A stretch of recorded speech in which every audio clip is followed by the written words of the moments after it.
tal amigos? Muy buenas tardes. Gracias por acompañarnos aquí en Noticias 7. Recuerde que Radio La Rumbera 99.7 FM para Quito y sus valles y Radio Alborada 90.3, la Super FM de Imbabura, retransmiten nuestros espacios informativos.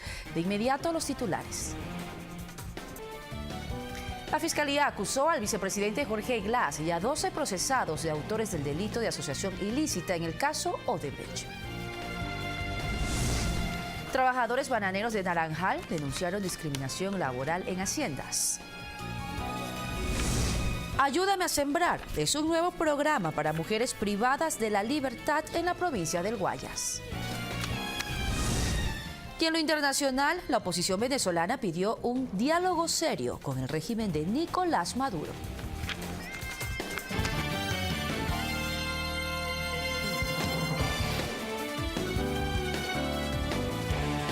Y hoy se desarrolla el segundo día de audiencia preparatoria de juicio en el caso de asociación ilícita por los actos de corrupción de Odebrecht. En esta jornada, el fiscal general emitió su dictamen acusatorio para los 13 procesados. Nuestra compañera Olga Velasco nos tiene los detalles de esta información. ¿Qué tal, Olga? Muy buenas tardes. Adelante. Buenas tardes, Mariuxi. A las 9 de la mañana se reinstaló la audiencia preparatoria de juicio. En esta cita, el juez Miguel Jurado resolvió declarar la validez del proceso y que continúe la siguiente etapa, en la cual el fiscal general Carlos Vaca Mancheno acusó en calidad de autores a los 13 procesados por asociación ilícita en el caso Odebrecht, entre ellos el vicepresidente Jorge Glass, su tío, y el excontralor Carlos Polit. El fiscal dio a conocer el esquema de sobornos de Odebrecht dirigido a funcionarios públicos, intermediarios y empresarios en Ecuador para obtener contratos con el Estado y así alcanzar la adjudicación de 5 proyectos.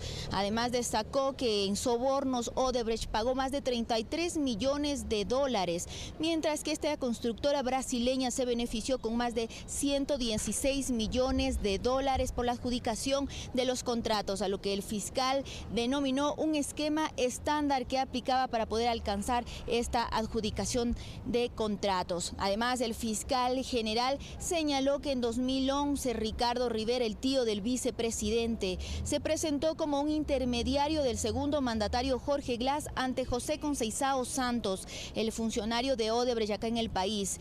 Rivera habría pedido una comisión de 1% a 1.3% del monto total de cada contrato que tenía la constructora brasileña en el país, comisión a la que se denominaba peajes.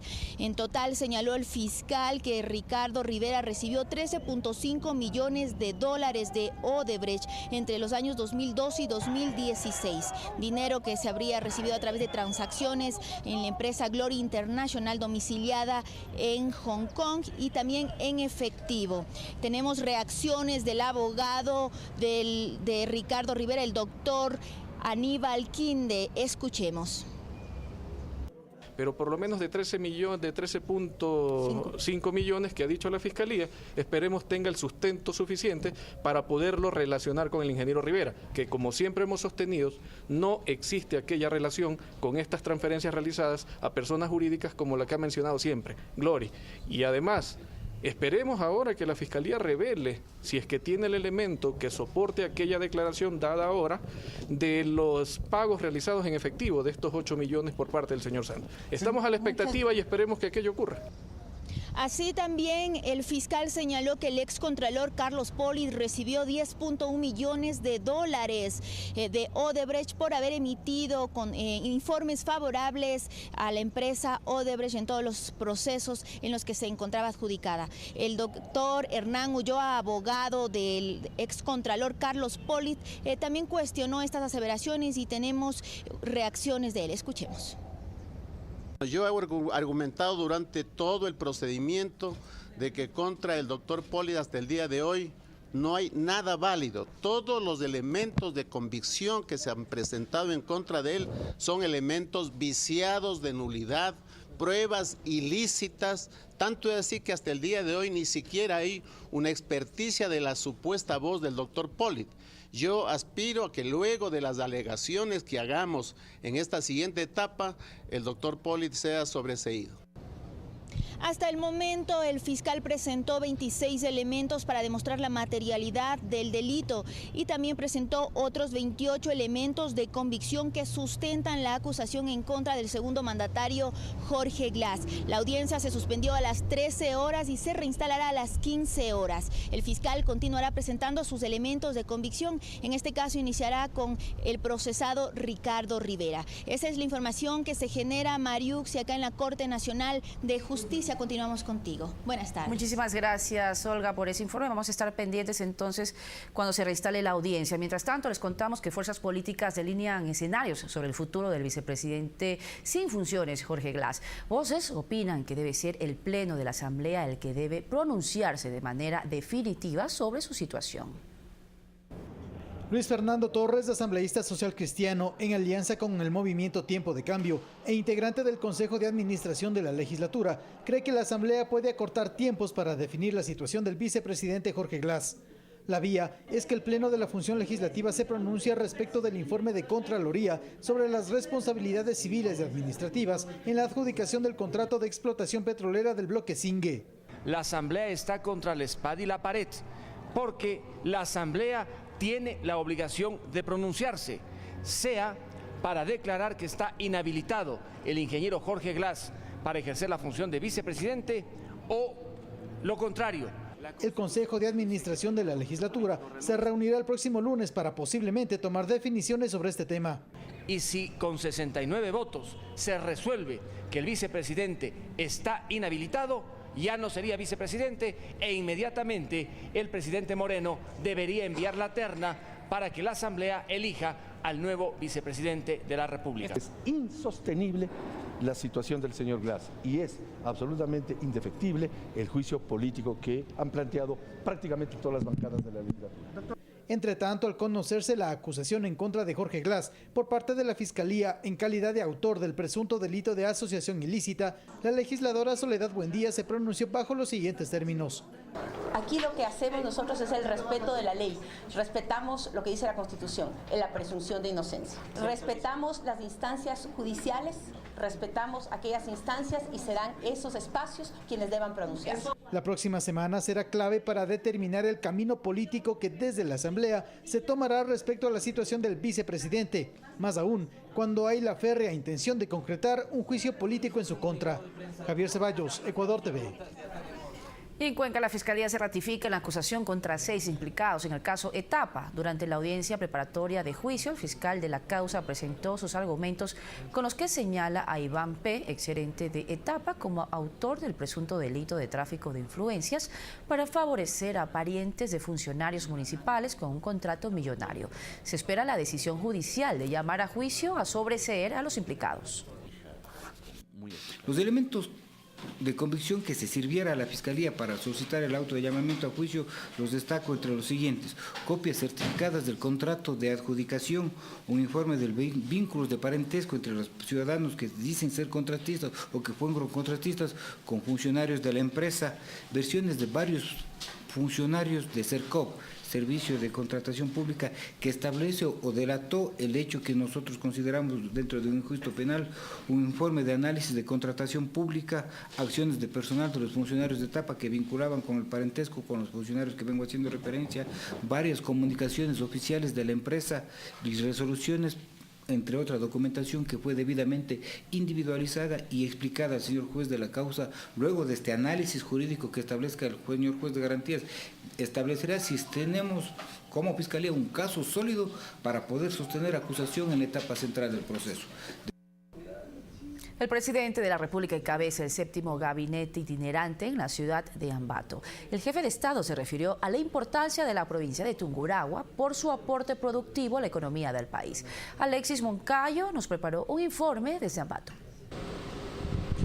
Hola, ¿qué tal? Muy buenas tardes, amigos de todo el país. Les saludamos desde la estación del tren en Ambato, capital de la provincia de Tungurahua, donde se desarrolla este jueves el 7º gabinete itinerante liderado por el presidente Lenín Moreno, quien en su bienvenida a los ministros de Estado se refirió a la importancia que tiene Tungurahua y Ambato en la reactivación productiva y económica del país. Escuchemos.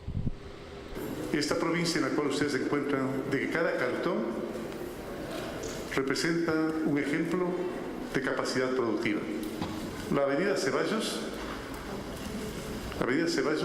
que seguramente algunos de ustedes la pasaron ya, y más de uno de ustedes la conoce, es el sitio del Ecuador donde el metro cuadrado de terreno es el más caro. Por una razón, porque la gente acude a Ambato de forma permanente a hacer sus compras. A continuación les presentamos también un reportaje previo a lo que fueron las expectativas al inicio de este gabinete itinerante con reacciones de los ministros de Estado a su llegada.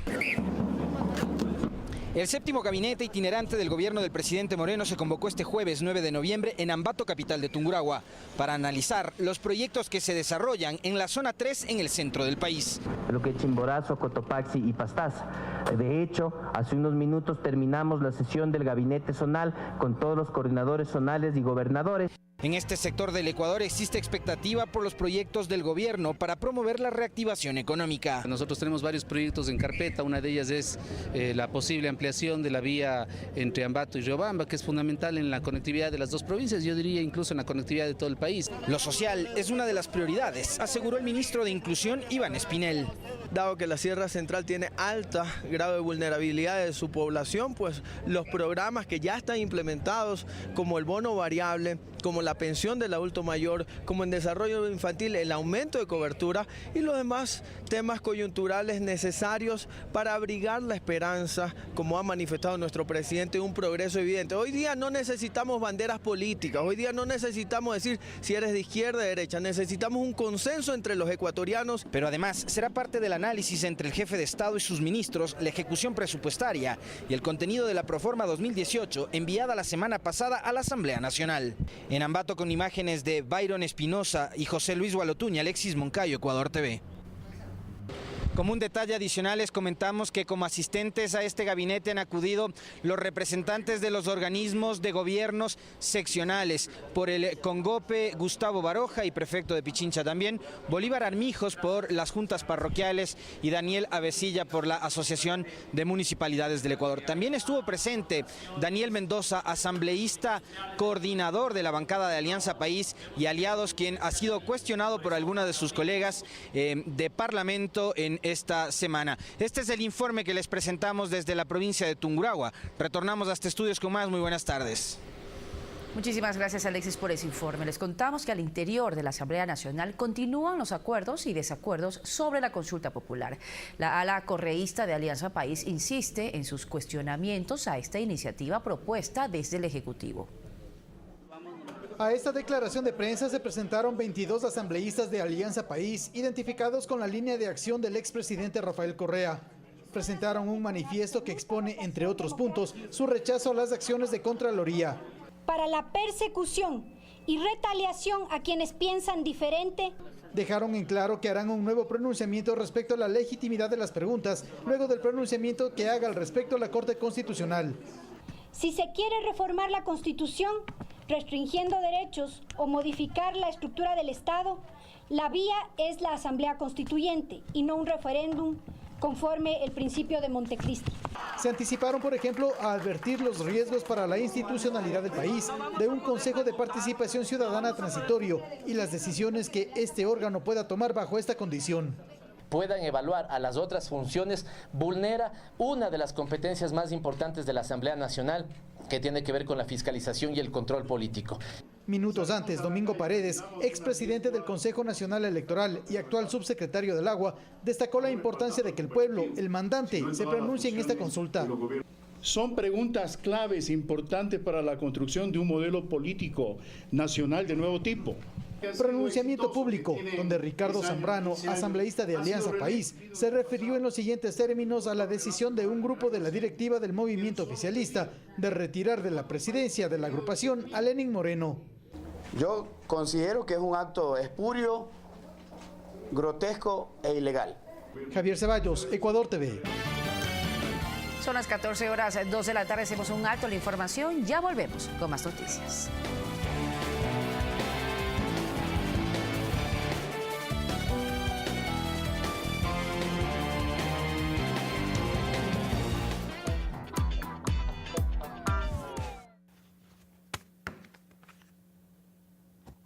Si tienes razones para dudar de lo que te decimos, Solo danos un minuto. El acto de informar puede ser utilizado para hacer propaganda. Para evitar que esto ocurra, es necesario cambiar. Sabemos que merecemos tu confianza y trabajamos todos los días para ratificarla. Las palabras por sí solas no significan nada. Hacen falta acciones para probar lo que dices. Incluir todos los puntos de vista. Respetar las diferencias. Ser autocríticos. Para nosotros, los medios públicos tienen una razón de ser. Tú. Tu derecho a la comunicación, tu derecho a la información. Por eso nuestro compromiso es informarte bien y ser útiles para ti, para tu comunidad, para nuestro país. Queremos decirte mucho más, pero el minuto ya se acaba. Este 14 de noviembre a las 8 de la noche comienza el cambio. Medios Públicos de Ecuador.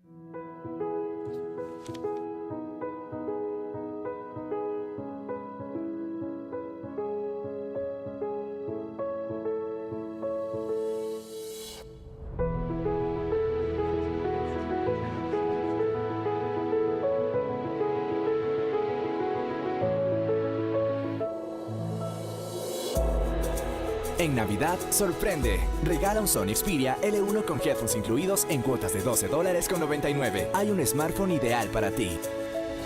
CNT, lo que eres. Hoy, conoce a los habitantes de la isla Santay.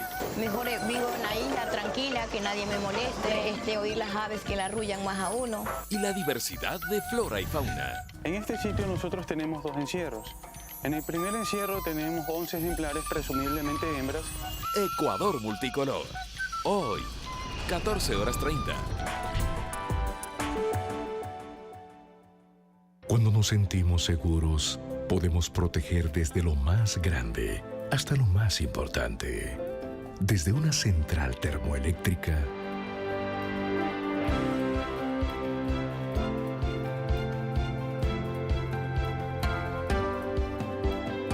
hasta el calor de tu hogar. Cuando nos sentimos seguros, podemos alcanzar todo lo que nos propongamos, como ser la aseguradora número 1 del país. Seguro Sucre, más seguros que nunca.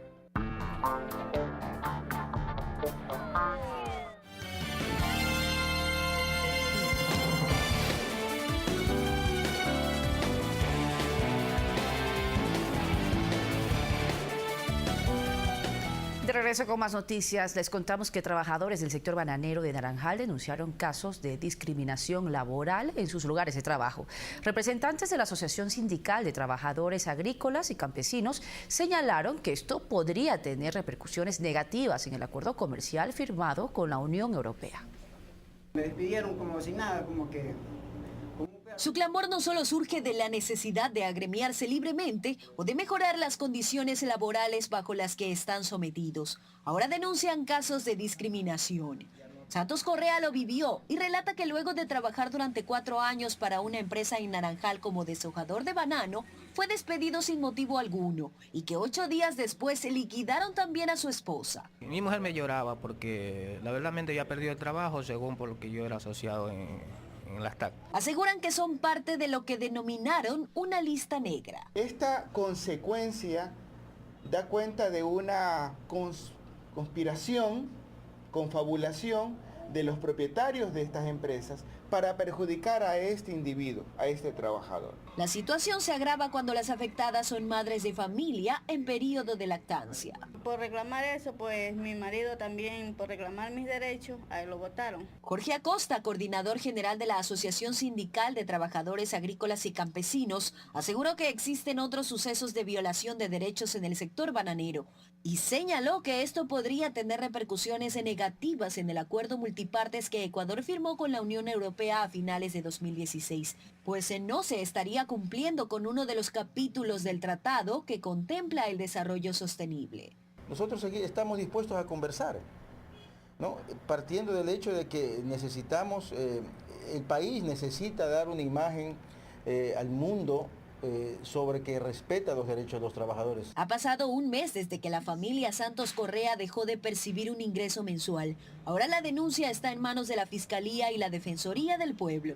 Mientras tanto, Correa busca un sustento fuera del alcance de la temida lista negra. Jocelyn de Mera, Ecuador TV. Y en otro tema, erradicar el trabajo infantil. Esta ocasión en limpieza, ilustrado de calzado, es el objetivo del gobierno nacional.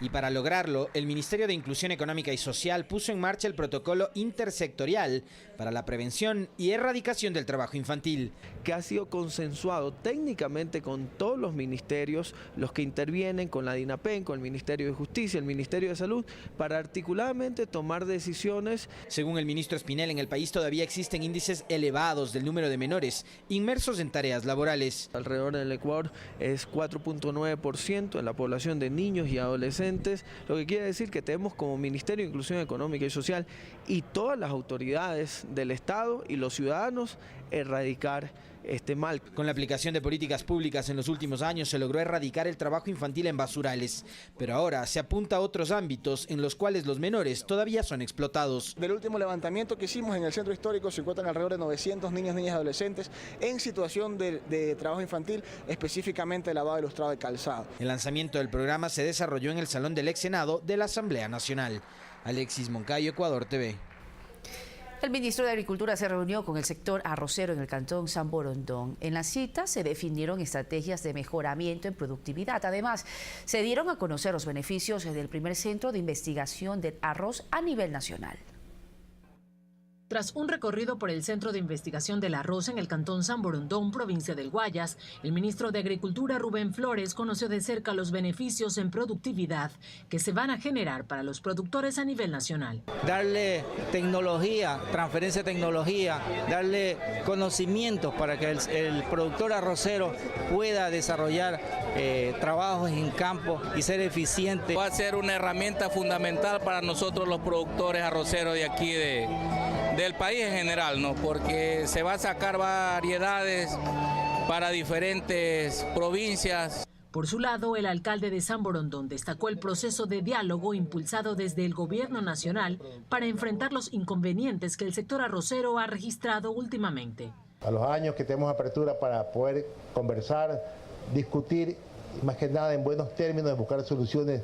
El ministro de Agricultura, Rubén Flores, estableció un compromiso para trabajar en conjunto entre la cartera de Estado y arroceros. Le hago la entrega de este machete. A construir y a buscar soluciones pragmáticas que permitan además resolver los problemas. En consecuencia, nada que hagamos para los arroceros sin los arroceros. Se busca consolidar una representación del gremio que permita construir una política agropecuaria que beneficie a todo el país. Guadalupe Ayoví, Ecuador TV. El municipio del cantón El Triunfo es cuestionado por un grupo de ciudadanos debido al proceso de expropiación de terrenos que tienen producción agrícola. El reclamo pacífico avanzó por la avenida 8 de abril del cantón El Triunfo. Los supuestos afectados, junto a familiares y amigos, querían llegar al municipio para exigir que el alcalde atienda sus pedidos de paralizar la expropiación de tierras, que dicen afectaría el sustento de sus hogares. Hemos pedido por escritos, jamás nos ha contestado, jamás nos ha dado audiencia. Hasta la vez han pasado ya 3 años. Hicieron esperar desde las 3 de la tarde hasta las 6 de la tarde. Después me atendió un señor para decirme que el alcalde no me podía atender. Doña Claudia Sánchez fue migrante y a su retorno adquirió 10 hectáreas, ahora cultivadas y donde trabajan varias familias. Tenemos un contrato con el ingenio, vendemos la caña al ingenio. Llevaban carteles y vestían camisetas con frases alusivas a rechazar la medida que consideran arbitraria. Según las intenciones, la familia Calle sería expropiada de 6.24 hectáreas. Tenía que haber solicitado una reunión o un diálogo, una socialización. En ese terreno tengo 2 hectáreas de teca, tengo 2 hectáreas de cacao, tengo frutas. En dichos terrenos ubicados en el kilómetro 4 de la vía Abucay, conocen que se construirán proyectos de interés público. 72.000 metros cuadrados que da las 7 hectáreas. En ninguna parte, ni en la capital de la República, ni en Guayaquil, existen esas dimensiones como para hacer un parque de revisión y matriculación. Según ellos, que van a hacer un parque acuático, un piste para la policía. De momento no se conoce una versión municipal respecto al reclamo y la situación de los predios en proceso de expropiación. Del Departamento de Comunicación de la Alcaldía se ha informado que en los próximos días habrá una conferencia de prensa. Estaremos atentos. Con cámaras de Javier Alarcón y Pedro Peña Herrera desde el Cantón El Triunfo, Mirta Carrillo, Ecuador TV. El Ministerio de Salud dispuso el traslado del hospital móvil hacia las instalaciones del Hospital Universitario en el noroeste de Guayaquil, que se convertirá en pocos meses en un complejo gineco-obstétrico pediátrico. Dicha unidad ambulante dará atención integral en especialidades como cirugía, consulta externa, quirófanos, rayos X y cuidados intensivos. Este será el primer paso del proyecto de reorganización. ¿Cómo vamos a atender a estos pacientes que regularmente llegaban al Hospital Universitario de Guayaquil con el contingente que nos brinda el tener un hospital que es autosuficiente, que es el hospital móvil, que va a trabajar de manera coordinada con el Hospital Universitario de Guayaquil, con lo cual podemos tener esta oferta controlada y el contingente operativo ya desde el día de hoy en el Hospital Universitario de Guayaquil, que sería nuestro centro de gran referencia de la enfermedad ginecobstétrica. Y como estrategia de rehabilitación para mujeres privadas de la libertad de Guayaquil, la Viceprefectura del Guayas y el Ministerio de Justicia, en un trabajo coordinado, implementaron huertos orgánicos. La cosecha es de utilidad para consumo interno y también para emprendimientos. Luego de 5 meses, un grupo de 30 mujeres privadas de la libertad en Guayaquil disfrutan de su nueva cosecha. Frijol tierno, lechuga, remolacha, tomates, pimientos, cebollines y frutas como frescas papayas son parte de los huertos orgánicos implementados en el Centro de Rehabilitación de Guayaquil. Fanny, quien cumple 10 de sus 25 años de condena y quien además es la segunda escolta de bachillerato, dice que el espacio ha sido propicio para tener otra visión de todo lo que no pudo hacer fuera de prisión. En medio de las plantas, en medio de una naturaleza, comenzamos a hacer intercambios de ideas. ¿Qué es lo que queremos hacer? ¿Cómo nos verían nuestros hijos aquí adentro lo que estamos haciendo? El proyecto Ayúdame a Sembrar, promovido desde la Dirección de Productividad y Desarrollo de la Viceprefectura del Guayas, con el apoyo del Ministerio de Justicia, ha capacitado a las internas en todo el manejo e implementación en los huertos orgánicos, ejecutados con técnicas ecológicas, utilizando elementos reciclados como botellas. Ellos fueron los que nos dieron el conocimiento que nos hacía falta también. Y la semilla, las primeras semillas, la donación de abono. Todo ha sido natural y es como nosotros hoy en el día también promulgamos dentro de la Prefectura del Guayas. Alimentación sana, saludable. Es importante destacar que los productos cosechados sirven para el consumo interno, incluso generan ingresos económicos para las privadas de la libertad. Recordemos que es permitido tener a sus bebés con ellas hasta los 3 años de edad. Así que la prioridad de esta cosecha es poder proporcionar una alimentación adecuada con lo que sus propias progenitoras han cosechado. Gladys es una de las gestoras de este proyecto y abanderada del pabellón nacional. Motiva a mujeres de todo el país a valorar el tiempo y la libertad. No esperen que les pase a veces cosas feas en la vida para aprender a valorar lo que tienen. Durante la jornada de cosecha, las nuevas agricultoras recibieron su certificado de participación en los talleres. Guadalupe Ayoví, Ecuador TV. Y en 2 parroquias rurales de Manabí se trabaja en estrategias de adaptación al cambio climático. La iniciativa permite a jóvenes de comunidades aisladas desarrollar técnicas agrícolas para mejorar sus cultivos. En Membrillo de Jipijapa y en Honorato Vázquez de Santa Ana está vigente desde octubre de 2016 el Programa Regional de Adaptación basada en ecosistemas AVE. Como ya ha pasado un año, es tiempo de cosecha. Jackson y sus compañeros muestran mandarinas, naranjas, yuca, zanahoria, piñas, habas y otras variedades que han cultivado en este periodo con la característica orgánica, es decir, sin el uso de químicos. Llama la atención que son jóvenes de entre 16 y 25 años de edad los participantes activos. Sí le veo futuro y sino que nosotros como campesinos debemos ser un poco más emprendedores. Aproximadamente unos 60 jóvenes que queremos salir adelante ayudando al medio ambiente. Ver que las nuevas generaciones se interesen por la labor del campo y la preservación de la naturaleza llena de alegría a agricultores como Emilio García. Eso me motiva mucho, porque la juventud está emprendiendo pues, a lo que es la reforestación. El financiamiento es internacional, viene desde la Agencia de Cooperación Alemana y la Unión Internacional para la Conservación de la Naturaleza. La asistencia debería terminar de 2018, pero se espera una ampliación. El proyecto tiene alrededor de $1 millón de presupuesto. En el caso de nosotros, con ese presupuesto se van a financiar algunas medidas de adaptación, como dijimos. Acá el tema del agua. Se ha trabajado con la comunidad en evitar la contaminación de los afluentes naturales que sirven para el consumo humano y para riego de cultivos. También en la reforestación de las laderas. A nivel del continente, además, se ejecuta el plan de adaptación al cambio climático en Cartagena de Colombia. Desde Manabí, Karen Ceballos, Ecuador TV. Y del 14 al 18 de noviembre en la Universidad de las Artes de Guayaquil se va a realizar el encuentro de editores y feria de libros independientes Libre Libro. Esta edición se enfoca en la metrópolis y la ficción. Presentaciones de libros, mesas críticas sobre la literatura ecuatoriana, diálogos entre editores y libreros y escritores son algunas de las actividades que usted podrá disfrutar en la Universidad de las Artes del Ecuador en la tercera edición del encuentro Libre Libro. Creemos que la producción de libros, su circulación, la relación de los autores con los lectores, crea un espacio importante en ese diálogo entre la literatura y sus lectores. El núcleo urbano y la ficción son las temáticas de este año, en el que también se realizará un festival poético. También tenemos encuentros de creadores, diálogos entre editores. Vamos a tener la presencia de algunos editores muy importantes de América Latina, como Felipe González, que es editor de Laguna Libros en Colombia, Galo Gigliotto de Cuneta de Chile, que además es la persona que creó Furia, que es una feria de libros independientes, tal vez la más grande de América Latina. Presentaciones de publicaciones y ponencias internacionales serán parte de la jornada que se desarrollará del 14 al 18 de noviembre en el puerto principal.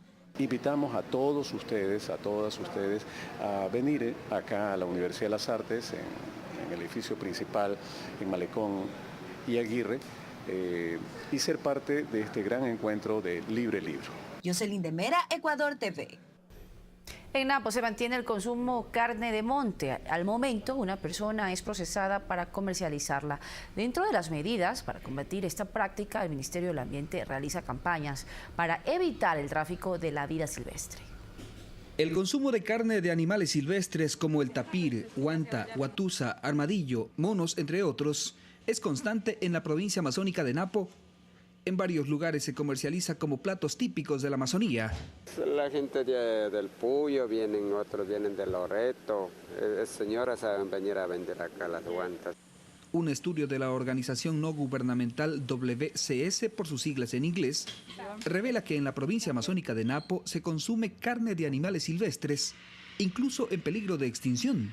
Tenemos procesos administrativos de personas que comercializan la carne de monte en la feria de acá del Tena. Entonces fue una persona que ya va 2 veces que se lo ha encontrado vendiendo y le hemos seguido procesos administrativos y la última vez ya se le siguió un proceso penal.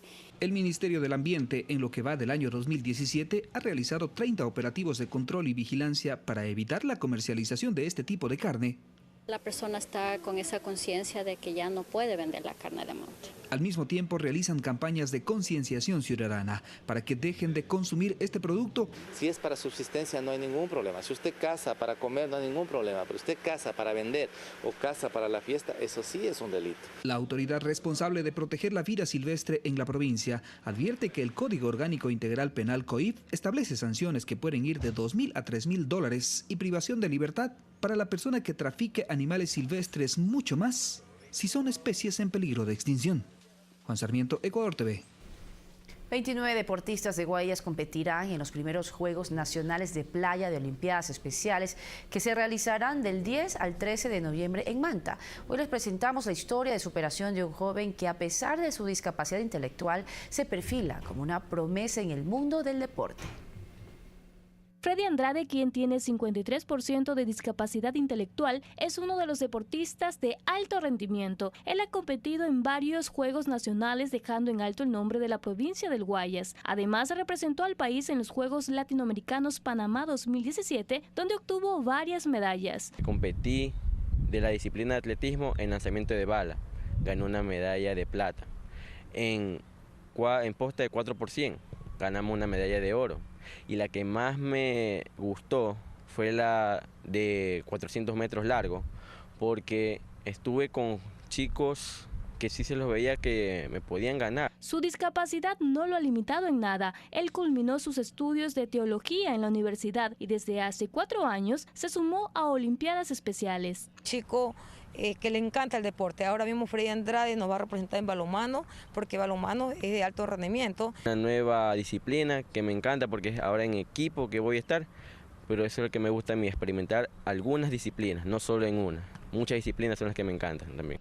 Freddy tiene 24 años. Siempre ha tenido el apoyo de sus padres y de su hermano gemelo. Él nos demuestra que las barreras no existen en alguien que cree en sí mismo. Él es el alma del grupo y muy motivante para todos. Tenerlo en el equipo es un alivio y tanto un club que es como Atleti también lo queremos incluir porque él tiene las cualidades y lo hace muy bien. Yo aconsejaría a muchos jóvenes que están en diferentes lugares, están en otras partes, cuando tienen tiempo más para hacer deporte, que hagan ejercicio, porque eso hace bien para la salud.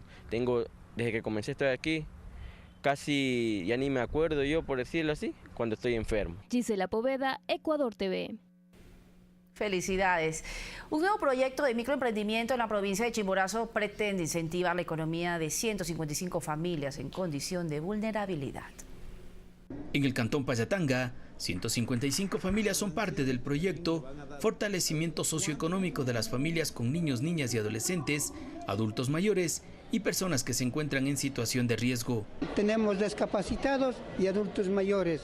En verdad, lo que hemos puesto es un par de niños huérfanos que viven solamente con las abuelitas, han votado los papás.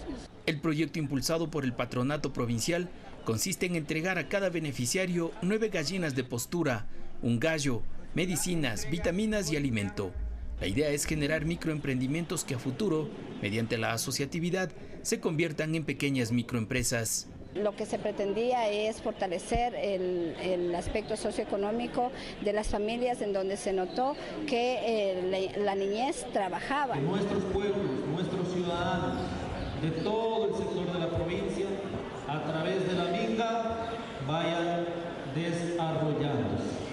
Técnicos agropecuarios acompañarán durante todo el proyecto a los beneficiarios con el fin de guiar y asesorar en la crianza y reproducción de estas aves, que sirven como capital semilla, y así mejorar la situación económica de estas familias en situación de riesgo. Desde Chimborazo, Gonzalo Parra, Ecuador TV. Jambelí Vive es la campaña que presentó la Cámara de Turismo y la empresa privada de la provincia de El Oro. El propósito es recuperar la presencia de turistas nacionales y extranjeros. Con una extensión de 9.000 hectáreas, la isla Jambelí, ubicada en la provincia de El Oro, Cantón Santa Rosa, se perfila como un sitio estratégico para el turismo del país. Para llegar a este lugar se debe alquilar un bote en Puerto Bolívar. El trayecto dura 20 minutos, tiempo en el que se visualiza el encanto que la naturaleza ofrece, flora, fauna marina, clima y paisajes. Sin embargo, la falta de difusión ha hecho que este rincón del Ecuador deje de ser visitado en un número alto. La playa no es muy visitada y tiene una oferta muy interesante, gastronómica, natural, etcétera, etcétera, ¿no? Según datos del gobierno provincial de El Oro, la playa recibía anualmente a 120.000 visitantes. Este registro se lo hizo hasta el 2014. Posteriormente, los turistas no pasan de los 50.000. Hoy se pide trabajar coordinadamente entre autoridades del sector turístico. Y de eso depende todas las autoridades que estamos aquí presentes y las que se unan en un futuro. Aunque para los visitantes, aparte de la promoción a Jambelí, le hace falta una cultura de limpieza. A la hora de entrar al agua se enfrenta una dicotomía, porque un lugar tan bello tiene que estar tan sucio y es por mal cuidado de la playa. Más promociones en las agencias turistas. De turismo falta un poquito más de eso para que se haga un poquito más, se vaya conociendo más lo que es Jambelí. Ante esto, la Cámara de Turismo de El Oro y la empresa privada se unieron para presentar la campaña Jambelí Vive. Consolidar un destino llamado Jambelí para que este sea visitado no en temporada, sino permanentemente durante el año. Seguiremos trabajando, estamos comprometidos en darle seguridad no solamente a la isla, sino a todo el sector que requiere de nuestros servicios. Dentro de la campaña se realizará este fin de semana la carrera Jambelí 4K y un show artístico, además de disfrutar de la variada gastronomía. Marixa Castillo, Ecuador TV.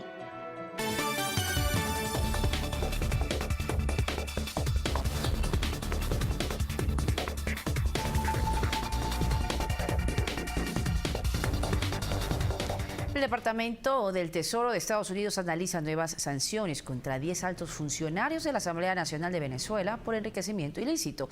De momento no se conoce el nombre de los sancionados. En tanto, en Caracas, la oposición indicó tener disposición para participar de un proceso de negociación que sea serio con el gobierno de Nicolás Maduro para ir a elecciones transparentes.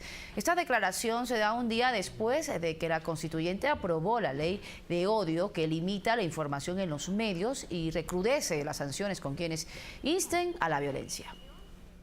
Hoy estamos listos, la comunidad internacional está lista, falta que el gobierno diga que está listo para abordar un proceso que comenzó con el proceso exploratorio en República Dominicana y que este proceso de facilitación debe llevarnos a una negociación internacional seria. Son países muy serios, con cancillerías muy serias, detrás de los cuales está la Unión Europea, el Grupo de Lima, la Organización de Estados Americanos, la UNASUR. La expresidenta de Argentina y senadora electa Cristina Fernández llegó a los tribunales para comparecer ante el juez en una causa por presunta asociación ilícita y lavado de dinero. La investigación está centrada en pagos recibidos por la familia Kirchner por parte de empresarios a través de la contratación de instalaciones de un hotel administrado por la firma Otesur, participada por la expresidenta y sus hijos Máximo y Florencia. El presidente de Panamá, Juan Carlos Varela, reconoció que su campaña por la vicepresidencia del país en el 2009 recibió aportes de Odebrecht y recalcó que las donaciones políticas no son sobornos ni constituyen un delito. Esto mientras que las autoridades judiciales realizaron una audiencia de validación de un acuerdo firmado entre la Fiscalía panameña y Odebrecht. En Perú, en cambio, el fiscal que lidera la presunta vinculación de Keiko Fujimori con esta red de corrupción va a interrogar al expresidente de la constructora brasileña, Marcelo Odebrecht, por esta causa. Y operativos anticorrupción en Arabia Saudita deja más de 200 detenidos que malversaron 100.000 millones de dólares a través de prácticas corruptas y fraudulentas en las últimas décadas. Las investigaciones fueron ordenadas por el heredero del trono. Entre los arrestados están varios multimillonarios y figuras de la realeza, como el príncipe Mitef, jefe de la Guardia Nacional. Y aún se ascendió el número de muertos por la avalancha de agua, piedras y lodo provocada por el desbordamiento del río La Paila en la localidad de Corinto, en Colombia. Las autoridades aseguran que se incrementaron las personas reportadas como desaparecidas, por lo que la cifra de muertos podría aumentar. Los pobladores ayudan en las labores de limpieza. Y en medio de las labores de limpieza. Mientras tanto, en Colombia incautan el cargamento más grande de cocaína en la historia de ese país, mientras el Papa Francisco prohibió la venta de cigarrillos en la Ciudad del Vaticano. El gobierno de Colombia decomisó más de 12 toneladas de cocaína en una operación contra el Clan del Golfo, el mayor cártel de narcotraficantes en el país. El presidente Juan Manuel Santos asegura que se trata de la incautación más grande en su historia. Estaba oculto bajo hojas de plátano en una bananera y valorado en 360 millones de dólares. 3 policías murieron y otros 3 resultaron heridos en un atentado con bomba que explotó al paso de un vehículo de un alto cargo policial de la ciudad de Quetta, en el oeste de Pakistán. El ataque fue reivindicado por el principal grupo talibán del país. Parte de un edificio en Rusia se derrumbó por la explosión de un gas de uso doméstico. Hasta el momento 2 personas han muerto, cifra que podría aumentar ya que hay decenas de familias atrapadas entre los escombros donde se realizan las labores de rescate. En Turquía, 110 personas fueron detenidas en una gran operación contra el autoproclamado Estado Islámico en Ankara. 1.500 policías allanaron esta madrugada 250 domicilios en los que se decomisó material digital de esta organización terrorista. El Papa Francisco ordenó la prohibición de la venta de cigarrillos en la Ciudad del Vaticano. En un documento se indica que a pesar de que la venta de cigarrillos a empleados y jubilados a un precio reducido constituye una buena fuente de ingresos para la Santa Sede, ningún beneficio es legítimo si le cuesta la vida a la gente. La normativa entra en vigencia en enero de 2018. La ciudad de Tokio instaló 5 robots políglotas en su principal edificio gubernamental para probar sus capacidades al recibir a visitantes extranjeros, con el objetivo de que estén operativos a tiempo para los Juegos Olímpicos de 2020. Fanny Lara, Ecuador TV. Bien, así finalizamos este informativo. Gracias por su compañía. 7 de la noche. Los esperamos con más noticias. Pasen bien.